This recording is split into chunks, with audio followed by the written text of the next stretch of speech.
காவிரி மேகதாதுன்னு இன்னைக்கு பிரச்சனைகளை பேசிட்டு இருக்கக்கூடிய சூழல்ல இந்த மேகதாது பிரச்சனை குறித்தான ஒரு முக்கிய செய்தி நமக்கு கிடைச்சிருக்கு. நல்ல ஒரு நம்பிக்கையூட்டும் செய்தியாக இருக்கு. மக்கள் நீதி மையத்தின் தலைவர் ராஜ்யசபா உறுப்பினருமான திரு கமல்ஹாசன் அவர்கள் இன்னைக்கு ஆடிப்பெருக்கு நாள் என்று ராஜ்யசபையில் எழுப்பிய சில முக்கிய கேள்விகளுக்கு அந்த ஜல்சக்தி அமைச்சகத்திலிருந்து பதில் கிடைச்சிருக்கு.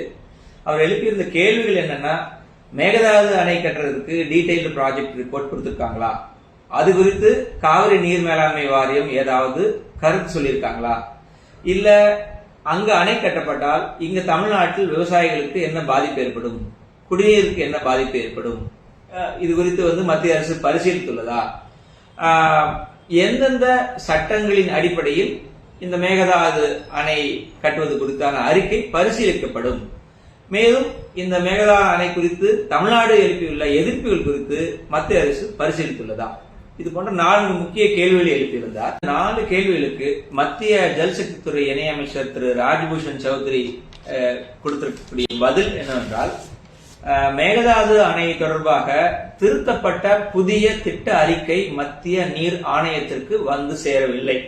இந்த முக்கியமான செய்தி தமிழ்நாட்டுக்கு ஓரளவுக்கான நல்ல செய்தி. அப்படின்னா என்ன அர்த்தம்?